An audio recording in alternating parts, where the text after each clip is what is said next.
Di sini kelompok kami akan mempresentasikan hasil kerja dengan judul Implementasi Nanomaterial dalam Bidang Ortodontik Berbasis Nanoteknologi.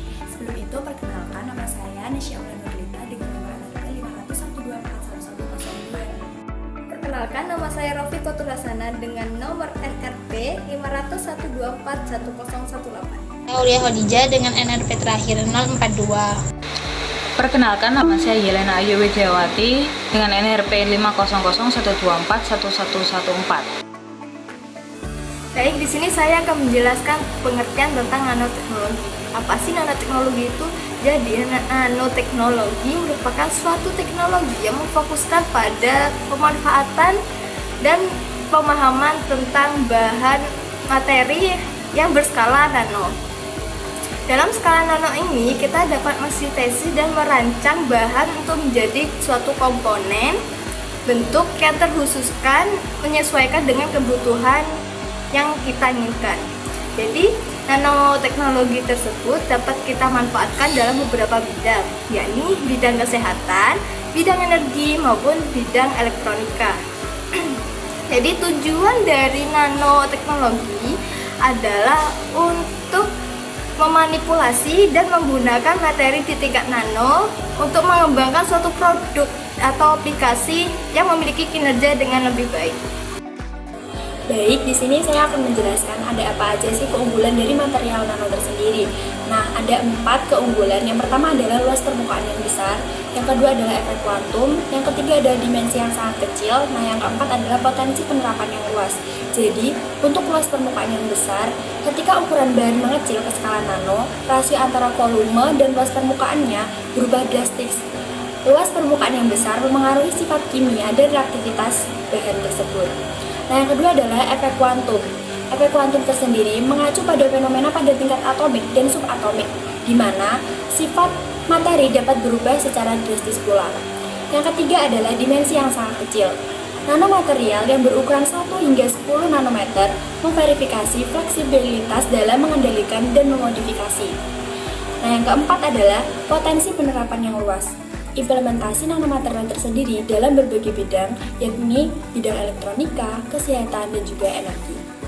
Saya akan menjelaskan tentang potensi nanoteknologi dalam pengobatan medis atau disebut nanomedicine. Nah, yang pertama itu ada pengembangan sensor yang sangat sensitif sehingga dapat mendeteksi perubahan-perubahan kecil yang ada dalam tubuh. Lalu yang kedua ada pengobatan yang terarah secara presisi, yaitu dapat mengirimkan obat kepada area yang sangat membutuhkan. Lalu yang ketiga ada kemampuan diagnosis lebih akurat dan cepat. Lalu yang keempat ada perawatan regeneratif yang meningkat. Lalu yang kelima ada pendeteksi penyakit pada tingkat sel. Selanjutnya yakni alat ortodontik berbasis nanoteknologi. Yang pertama yakni nanopartikel dalam braket ortodontik.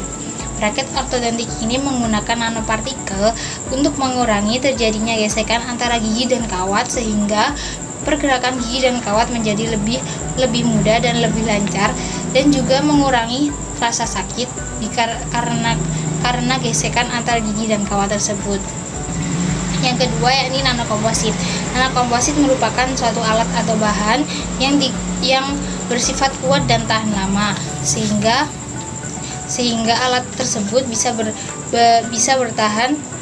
bertahan lama dan juga mempunyai karakteristik antibakteri sehingga mencegah terjadinya plak dan karies.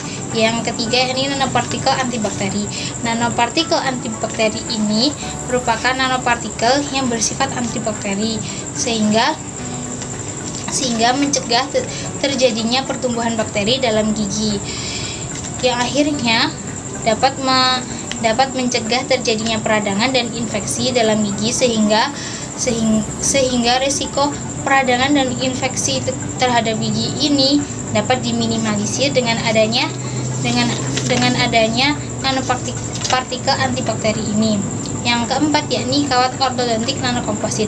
Kawat ortodontik nanokomposit ini merupakan kawat gigi yang terbuat dari nanokomposit dan juga mempunyai karakteristik yang lebih kuat dan lebih tahan lama dibandingkan kawat konvensional. Dan juga kawat ini mempunyai karakteristik antibakteri sehingga mencegah terjadinya plak dan karies. Sekian saja. Berikut ini merupakan daftar pustaka hasil dari referensi yang kami gunakan.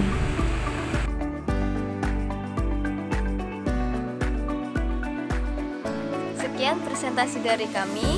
Mohon maaf apabila terdapat kesalahan. Dan terima kasih. Wassalamualaikum warahmatullahi wabarakatuh.